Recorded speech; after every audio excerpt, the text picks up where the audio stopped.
여러분은 이런 경험이 있으실 겁니다. 내일 중요한 시험이 있는데 책상에 앉아서 스마트폰을 만지작거리고 있습니다. 잠깐만 영상 하나만 보고 공부하자라고 생각했는데 어느새 2시간이 흘러 있습니다.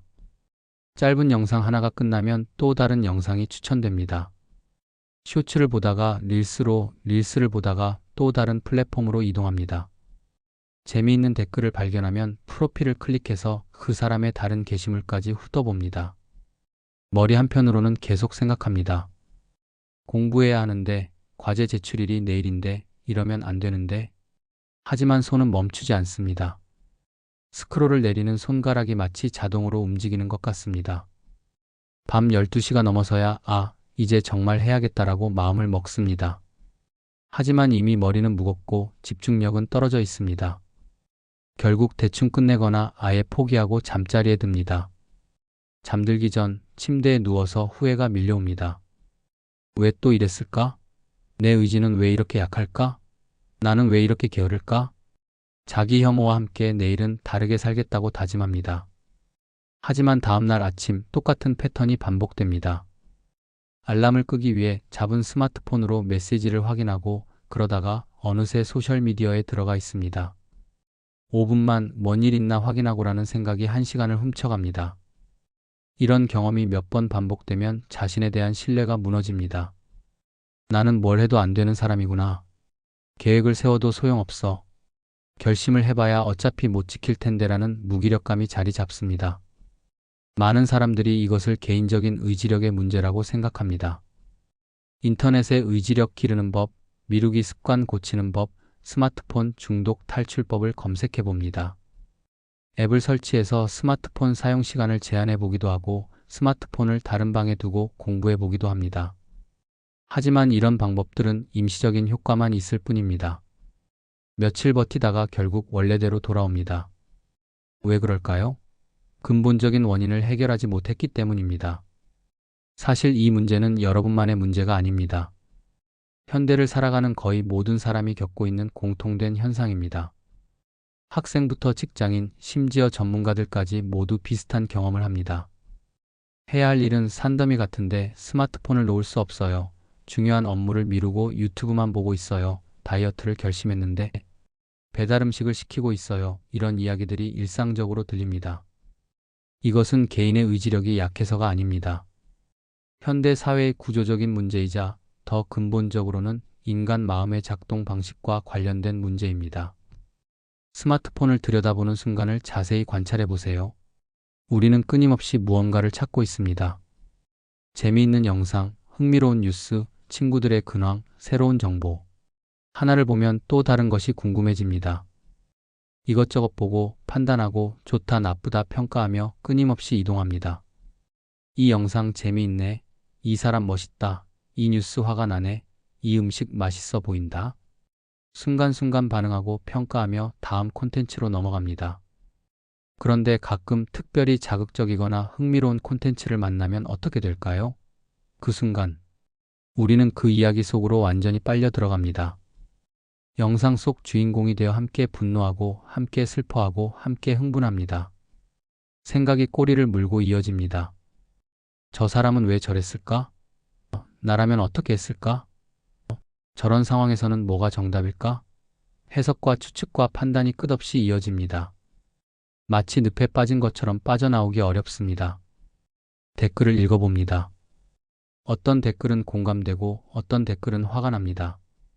그러면 또 그 댓글에 대해 생각하기 시작합니다.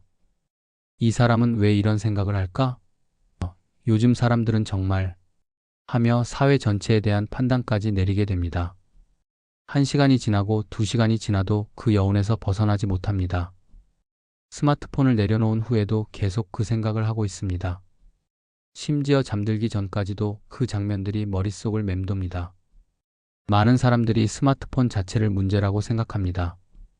스마트폰만 없으면 집중할 수 있을 텐데, 인터넷만 끊으면 공부에 몰두할 수 있을 텐데라고 말합니다.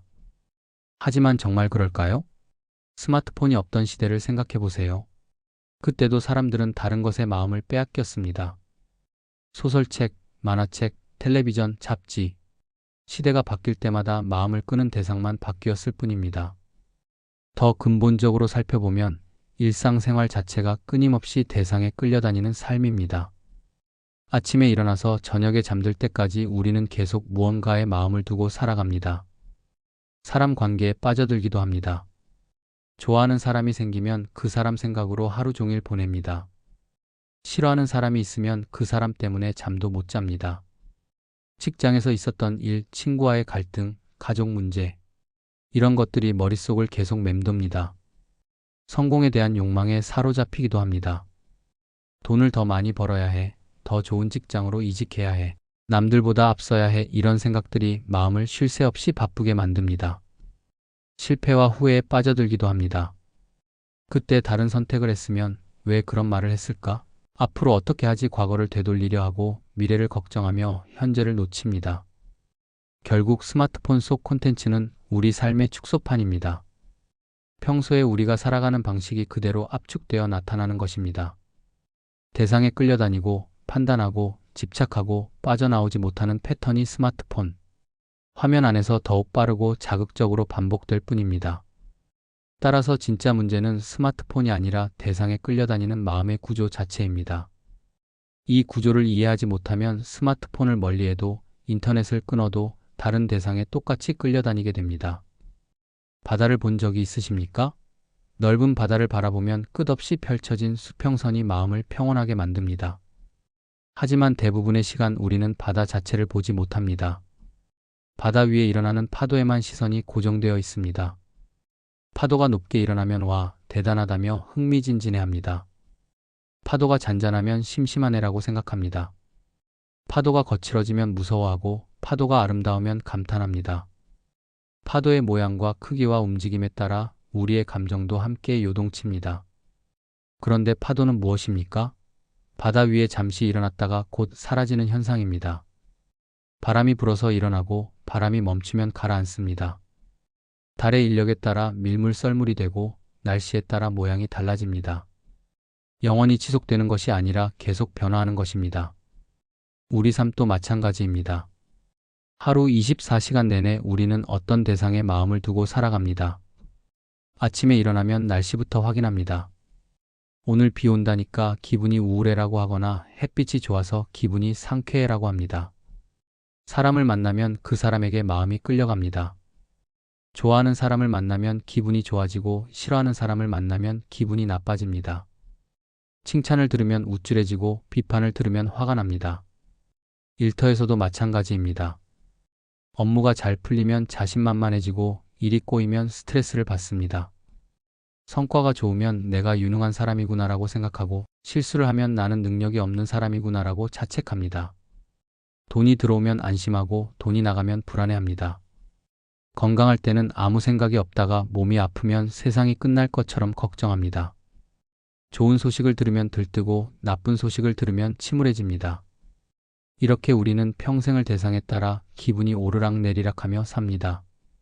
마치 파도에 따라 흔들리는 작은 배처럼 말입니다. 파도가 우리의 전부인 줄 알고 파도의 변화에 따라 일희일비합니다. 하지만 파도는 바다가 아닙니다. 파도는 바다 위에 잠시 나타났다가 사라지는 현상일 뿐입니다. 파도가 아무리 높아도 바다 자체는 평온합니다. 파도가 아무리 거세도 바다의 깊은 곳은 고요합니다. 마찬가지로 우리가 매일 만나는 모든 대상들 마이너스 사람, 일, 성공, 실패, 기쁨, 슬픔, 칭찬, 비난 마이너스 이 모든 것들은 인연에 따라 일어났다가 사라지는 파도 같은 것들입니다. 좋아하던 사람도 언젠가는 헤어집니다. 싫어하던 일도 시간이 지나면 추억이 됩니다. 큰 성공도 영원하지 않고 큰 실패도 영원하지 않습니다. 모든 것이 왔다가 갑니다. 그런데 우리는 매번 이번만큼은 영원할 거야 라고 착각합니다. 사랑에 빠지면 이 사랑은 절대 변하지 않을 거야 라고 생각하고 성공하면 이제 계속 잘 될 거야 라고 믿습니다. 실패하면 이제 끝이야 라고 절망하고 아프면 평생 이럴 거야 라고 걱정합니다. 하지만 변하지 않는 것은 없습니다. 좋은 것도 나쁜 것도 모두 흘러갑니다. 파도처럼 일어났다가 사라집니다. 어린 시절부터 우리는 세상을 둘로 나누어 배웠습니다. 이것은 좋다, 저것은 나쁘다, 이것은 옳다, 저것은 틀렸다, 이것은 해야 한다. 저것은 하면 안 된다. 마치 세상에는 영원히 변하지 않는 절대적인 기준이 있는 것처럼 가르침을 받았습니다. 부모님은 말씀하셨습니다. 공부를 열심히 하는 것은 좋은 일이야. 게으름을 피우는 것은 나쁜 일이야. 학교에서도 배웠습니다. 정직한 것은 선하고 거짓말하는 것은 악하다. 열심히 노력하는 것은 훌륭하고 포기하는 것은 부끄러운 일이다. 이런 가르침들은 사회를 운영하는 데 필요한 약속 같은 것입니다. 모든 사람이 최소한의 공통된 기준을 가져야 함께 살아갈 수 있으니까요. 이것을 분별심이라고 합니다. 구분하고 판단하는 마음입니다. 하지만 조금만 깊이 생각해보면 이상한 점을 발견할 수 있습니다. 같은 행동이라도 상황에 따라 평가가 달라집니다.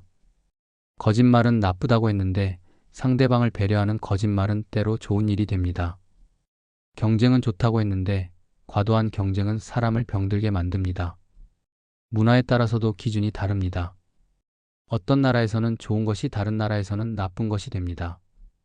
시대에 따라서도 바뀝니다. 예전에는 당연했던 것이 지금은 잘못된 것이 되고 지금 옳다고 생각하는 것이 미래에는 틀린 것이 될 수 있습니다. 개인적인 경험으로도 알 수 있습니다. 어렸을 때 절대 좋다고 생각했던 것이 나이가 들면서 별로가 되고 예전에 싫어했던 것이 지금은 좋아지기도 합니다. 같은 음식도 배고플 때와 배부를 때 맛이 다르고 같은 사람도 기분에 따라 다르게 보입니다. 그렇다면 선악이나 좋고 나쁨이라는 것이 과연 사물의 본래부터 붙어 있는 성질일까요? 아니면 우리의 마음이 만들어내는 구분일까요? 불교의 깊은 통찰에 따르면 선악은 본래 고정된 실체가 없습니다. 사물 자체에는 좋고 나쁨이 붙어 있지 않습니다. 우리의 관점과 상황과 필요에 따라 매겨지는 점수 같은 것입니다. 비가 오는 것을 생각해 보세요. 농부에게는 좋은 일이지만 소풍을 가려던 사람에게는 나쁜 일입니다. 비 자체는 그냥 비일 뿐입니다. 좋고 나쁨은 각자의 입장에서 만들어지는 것입니다. 성공과 실패도 마찬가지입니다. 어떤 일에서 실패했다고 해서 그것이 절대적으로 나쁜 일일까요? 그 실패 때문에 다른 더 좋은 기회를 얻을 수도 있고 소중한 교훈을 배울 수도 있고 겸손함을 기를 수도 있습니다. 심지어 아픔과 괴로움조차도 절대적으로 나쁜 것이 아닙니다. 아픔이 있어야 몸의 이상을 알아차릴 수 있고 괴로움이 있어야 잘못된 길에서 벗어날 수 있습니다. 이렇게 보면 우리가 평생 좋다, 나쁘다며 판단해온 많은 것들이 사실은 우리 마음이 만든 구분이었다는 것을 알 수 있습니다. 아침에 일어나서 거울을 봅니다. 오늘은 어떤 나로 살아가야 하지? 물론 이런 질문을 의식적으로 하지는 않지만 우리는 매일 무의식적으로 자신을 특정한 역할과 정체성에 맞춰 살아갑니다. 회사에 가면 직장인인 나가 됩니다. 성과를 내야 하고 상사에게 인정받아야 하고 동료들과 경쟁해야 하는 나입니다. 나는 이 분야의 전문가야. 나는 책임감 있는 사람이야. 나는 성실한 직장인이야 라는 정체성을 만들어 그 틀에 자신을 끼워 맞춥니다.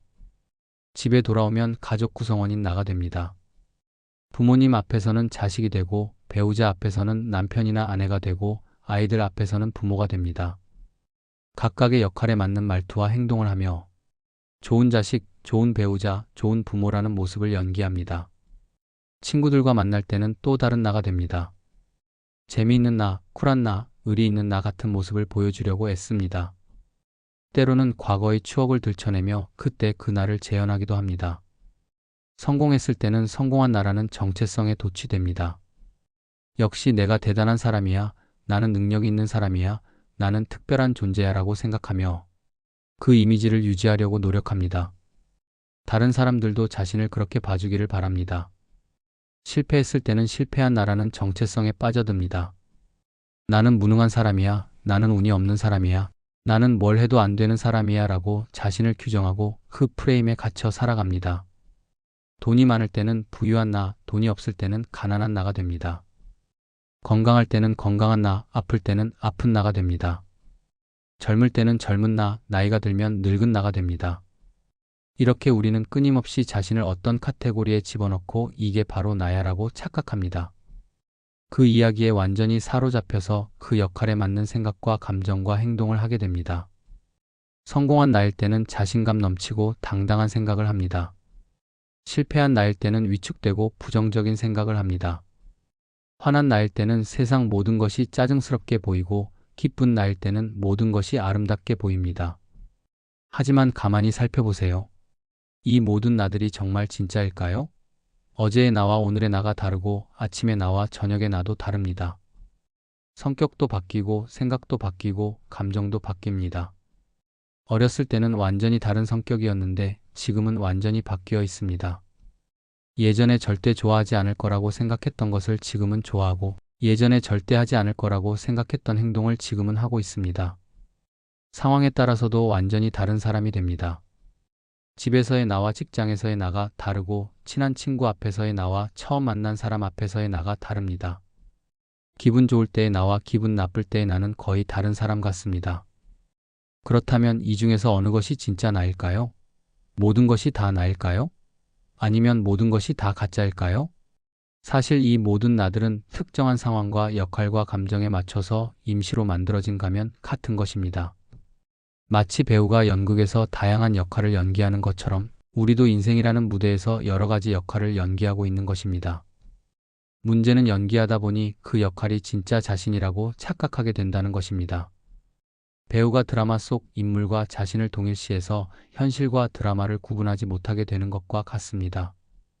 이렇게 만들어진 정체성들은 모두 왔다가 사라지는 것들입니다. 영원하지 않습니다. 그런데 우리는 매번 이번에는 진짜야, 이게 진정한 나야라고 착각하며 그 이미지를 붙잡으려고 애씁니다. 그렇다면 진짜 나는 무엇일까요? 끊임없이 변하는 역할과 감정과 생각들 사이에서 변하지 않는 무언가가 있을까요? 한번 조용히 앉아서 자신의 인생을 돌아보세요. 태어나서 지금까지 얼마나 많은 일들을 겪어왔습니까? 유년기에 순진무구했던 때, 청소년기에 방황했던 때, 청년기에 열정적이었던 때, 그리고 지금의 모습까지 몸도 완전히 바뀌었습니다. 어린 시절의 몸과 지금의 몸은 거의 다른 몸입니다. 세포들이 계속 죽고 새로 생기기를 반복해서 몇 년 전의 몸과 지금의 몸은 물질적으로 완전히 다릅니다. 생각도 완전히 바뀌었습니다. 어렸을 때 가졌던 꿈, 가치관, 세계관이 지금과 얼마나 다릅니까? 그때는 중요하다고 생각했던 것들이 지금은 하찮게 보이고 그때는 관심 없었던 것들이 지금은 소중해졌습니다. 감정도 끊임없이 변했습니다. 기쁨, 슬픔, 분노, 사랑, 미움, 두려움, 희망. 수없이 많은 감정들이 왔다 갔다 했습니다. 어떤 때는 세상이 끝날 것 같이 절망했고 어떤 때는 하늘을 날 것 같이 행복했습니다. 성격도 바뀌었습니다. 내성적이었다가 외향적이 되기도 하고 급했다가 차분해지기도 하고 예민했다가 둔감해지기도 했습니다. 좋아하는 것, 싫어하는 것, 관심사, 취미 모든 것이 시간이 지나면서 변했습니다. 이렇게 모든 것이 변해왔는데 그럼에도 불구하고 한 가지 변하지 않은 것이 있습니다. 무엇일까요? 바로 이 모든 변화를 지켜보고 알아차리고 있는 그 마음입니다. 어린 시절의 경험을 알아차렸던 그 마음, 청소년기의 혼란을 지켜보았던 그 마음, 청년기의 열정을 느꼈던 그 마음, 그리고 지금 이 순간에도 이 글을 읽고 있는 그 마음. 이 마음은 몸이 변해도 변하지 않았고, 생각이 변해도 변하지 않았고, 감정이 변해도 변하지 않았고, 성격이 변해도 변하지 않았습니다. 모든 변화를 그저 있는 그대로 비추고 있을 뿐입니다. 마치 거울과 같습니다. 거울 앞에 빨간 꽃을 놓으면 빨간 꽃이 비치고 파란 꽃을 놓으면 파란 꽃이 비칩니다. 아름다운 것을 놓으면 아름다운 것이 비치고 추한 것을 놓으면 추한 것이 비칩니다. 하지만 거울 자체는 빨갛지도 파랗지도 않습니다. 아름답지도 추하지도 않습니다. 그저 모든 것을 있는 그대로 비출 뿐입니다. 꽃을 치우면 꽃이 사라지지만 거울은 그대로 남아 있습니다. 우리의 본래 마음도 이와 같습니다. 기쁜 일이 일어나면 기쁜 경험을 비추고 슬픈 일이 일어나면 슬픈 경험을 비춥니다. 하지만 그 마음 자체가 기뻐하거나 슬퍼하는 것은 아닙니다. 성공의 경험이 일어나면 성공의 경험을 비추고 실패의 경험이 일어나면 실패의 경험을 비춥니다. 하지만 그 마음 자체는 성공하지도 실패하지도 않습니다. 이 마음에는 색깔도 없고 모양도 없고 특별한 성격도 없습니다. 좋고 나쁨도 없고 높고 낮음도 없습니다. 그저 모든 경험을 있는 그대로 알아차릴 뿐입니다. 바로 이것이 불교에서 말하는 본래 마음이고 참나입니다. 역할과 감정과 생각에 휘둘리지 않는 진짜 자신입니다. 많은 사람들이 착각하는 것이 하나 있습니다. 고통스러운 상황 자체가 고통을 만든다고 생각하는 것입니다. 돈이 없어서 고통스럽다. 사랑하는 사람과 헤어져서 고통스럽다. 일이 잘 안 되어서 고통스럽다라고 말합니다. 정말 그럴까요? 한번 자세히 들여다보겠습니다. 극심한 고통을 겪고 있는 순간을 떠올려 보세요. 사랑하는 사람을 잃었을 때, 큰 실패를 경험했을 때, 심각한 병에 걸렸을 때, 그 순간에도 여전히 그 상황을 알아차리고 지켜보고 있는 마음이 있지 않습니까? 아, 지금 내가 많이 힘들어하고 있구나. 지금 슬픔이 밀려오고 있구나. 지금 두려움을 느끼고 있구나. 이렇게 상황을 객관적으로 관찰하는 그 마음 자체는 고통스럽습니까? 놀랍게도 그 마음 자체는 고통스럽지 않습니다. 마치 텔레비전 화면을 보는 것과 같습니다. 화면에 슬픈 장면이 나와도 텔레비전 자체가 슬퍼하지는 않습니다. 무서운 영화를 보여도 텔레비전 자체가 무서워하지는 않습니다. 그렇다면 고통은 어디에서 생기는 걸까요? 바로 그 상황에 대한 우리의 해석과 판단과 집착에서 생깁니다. 이렇게 되면 안 되는데, 왜 나한테만 이런 일이, 앞으로 어떻게 살지, 남들은 다 잘 사는 것 같은데, 나만 불행해, 이런 생각들이 꼬리를 물고 이어질 때 진짜 고통이 시작됩니다. 실제 상황에다가 우리의 걱정, 후회, 비교, 자책, 미래에 대한 두려움이 더해져서 고통이 몇 배로 커집니다. 원래 상황은 단순했는데 우리의 마음이 복잡한 이야기를 만들어서 괴로움을 증폭시키는 것입니다. 예를 들어 사업에 실패했다고 해보겠습니다. 실패 자체는 그냥 하나의 사건입니다. 하지만 우리는 여기에 온갖 이야기를 덧붙입니다. 나는 무능한 사람이야. 가족들한테 어떻게 말하지? 빚은 어떻게 갚지? 나이도 이런데 다시 시작할 수 있을까? 친구들이 나를 무시하겠네. 이런 생각들이 실제 문제보다 훨씬 큰 고통을 만들어냅니다. 사업 실패 자체는 하루 이틀이면 받아들일 수 있는 일인데, 그것에 붙은 온갖 걱정과 상상과 자책 때문에 몇 달, 몇 년을 괴로워하게 됩니다. 꿈을 생각해 보세요. 꿈속에서는 아무리 무서운 일이 일어나도, 아무리 슬픈 일이 일어나도 꿈속에서는 진짜인 것 같습니다. 꿈속에서 쫓기면 정말 무섭고, 꿈속에서 사랑하는 사람을 잃으면 정말 슬픕니다. 하지만 꿈에서 깨어나는 순간, 아, 꿈이었구나 하며 웃게 됩니다. 그 무서움과 슬픔이 모두 꿈이 만들어낸 이야기였다는 걸 깨닫기 때문입니다. 현실의 많은 고통도 이와 비슷합니다. 실제 상황보다는 그 상황에 대한 우리의 분별과 집착이 만들어내는 이야기가 더 큰 문제인 경우가 많습니다. 물론 현실의 고통을 단순히 꿈이라고 무시할 수는 없습니다. 실제로 몸이 아프거나 경제적 어려움이 있거나 인간관계에 문제가 있을 때는 현실적인 해결책이 필요합니다. 하지만 그 문제에 우리가 덧붙이는 온갖 걱정과 상상과 자책을 내려놓으면 훨씬 가볍게 문제를 바라볼 수 있습니다. 그러면 오히려 더 지혜롭고 효과적인 해결책을 찾을 수 있습니다. 우리는 매 순간 선택의 기로에 서 있습니다. 어느 대학을 갈까? 어떤 직업을 가질까? 누구와 결혼할까? 어디에 살까? 크고 작은 선택들이 끊이지 않습니다. 그럴 때마다 우리는 고민합니다. 어떤 선택이 정답일까? 실수하면 어떻게 하지? 나중에 후회하게 되면 어쩌지? 마치 세상에 완벽하게 옳은 정답이 있고 그것을 찾아야만 행복할 수 있다고 생각합니다. 하지만 정말 그럴까요? 세상에 완벽하게 좋은 선택이 있을까요? 생각해 보세요. 어떤 선택을 해도 좋은 면과 나쁜 면이 함께 있습니다. 좋은 대학에 들어가면 공부 부담이 커지고 좋은 직장에 들어가면 경쟁이 치열해집니다. 결혼을 하면 자유가 줄어들고 결혼을 하지 않으면 외로움이 찾아옵니다. 어느 한쪽을 선택하면 다른 쪽의 가능성은 포기해야 합니다. 이것을 얻으면 저것을 잃게 되고 저것을 얻으면 이것을 잃게 됩니다. 모든 것을 다 가질 수는 없습니다. 그렇다면 우리는 어떻게 살아야 할까요? 답은 의외로 간단합니다. 그냥 선택하고 그 결과를 경험하면 됩니다. 완벽한 선택을 찾으려고 애쓰지 말고 지금 주어진 정보와 직감으로 최선을 다해 선택한 다음 그 결과를 받아들이면 됩니다. 실패에 대한 생각도 바꿔야 합니다. 실패는 나쁜 것이 아니라 배움의 기회입니다. 실패해보지 않으면 알 수 없는 것들이 있습니다. 실패를 통해서만 얻을 수 있는 지혜가 있습니다. 성공만 경험한 사람은 오히려 위험합니다. 자신이 완벽하다고 착각하기 쉽고 다른 사람의 아픔을 이해하지 못하기 쉽습니다. 실패를 경험해 본 사람이 더 겸손하고 더 지혜롭고 더 따뜻한 마음을 가지게 됩니다.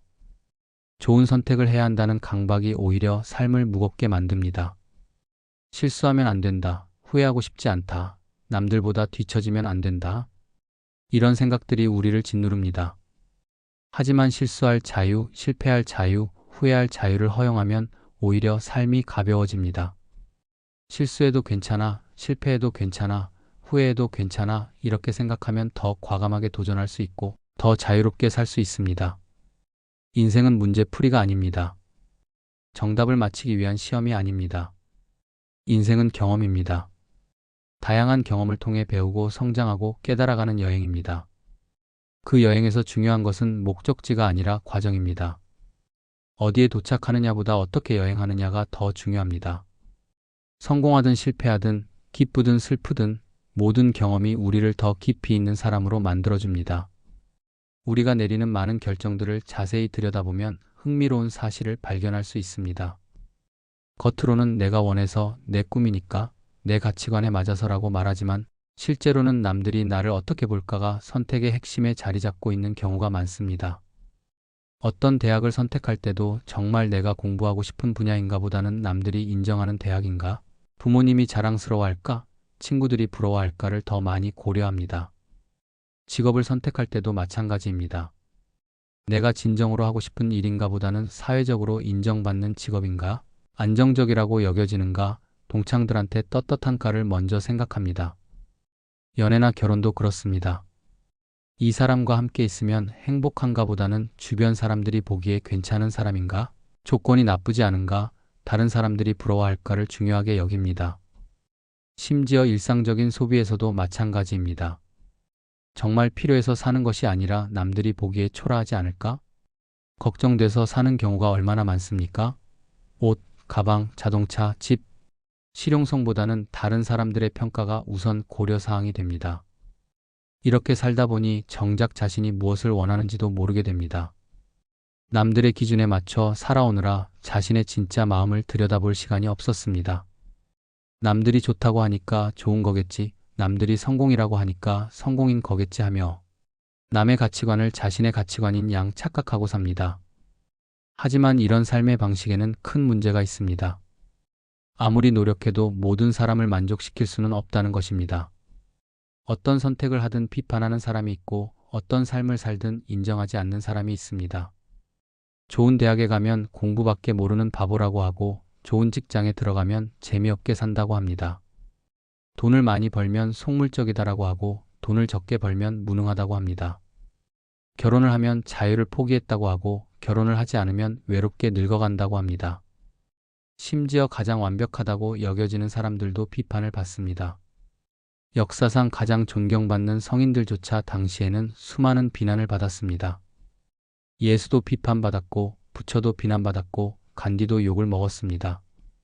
어떤 삶을 살든 욕을 안 먹고 사는 것은 불가능합니다. 그런데 우리는 욕먹는 것을 너무나 두려워합니다. 남들이 뭐라고 할까봐 하면서 스스로를 감옥에 가둡니다. 하고 싶은 말도 못하고 하고 싶은 일도 못하고 진짜 자신의 모습도 보여주지 못합니다. 욕먹을 자유를 허용하지 않으면 진정한 자유는 있을 수 없습니다. 욕을 먹어도 괜찮다. 비판받아도 괜찮다. 이해받지 못해도 괜찮다. 이렇게 생각할 수 있을 때 비로소 자신답게 살 수 있습니다. 그렇다면 스마트폰 중독과 미루기, 무기력함에서 어떻게 벗어날 수 있을까요? 많은 사람들이 의지력으로 극복하려고 합니다. 이제부터는 절대 스마트폰 안 본다. 무조건 공부에 집중한다. 게으름을 떨치고 부지런해지겠다. 이런 식으로 결심을 합니다. 하지만 억지로 참거나 통제하려고 하면 할수록 더 깊은 늪에 빠집니다. 마치 늪에 빠진 사람이 발버둥칠수록 더 깊이 빠져드는 것과 같습니다. 저항하면 저항할수록 반발이 더 커집니다. 진짜 해결책은 의외로 간단합니다. 싸우지 말고 그냥 알아차리는 것입니다. 스마트폰을 보고 있을 때 또 보고 있네라고 알아차리세요. 자책하거나 화내지 말고 그냥 내가 지금 스마트폰을 보고 있구나 하고 담담하게 관찰하세요. 미루고 있을 때도 마찬가지입니다. 또 미루고 있네. 내가 지금 할 일을 피하고 있구나 하고 알아차리세요. 자신을 비난하지 말고 그냥 있는 그대로 봐주세요. 끌려다니는 것을 발견했을 때, 아, 내가 지금 끌려가고 있구나, 분별에 휘둘리고 있구나, 감정에 빠져 있구나 하고 알아차리세요. 놀라운 일이 일어납니다. 알아차리는 순간 이미 그 상태에서 벗어나기 시작합니다.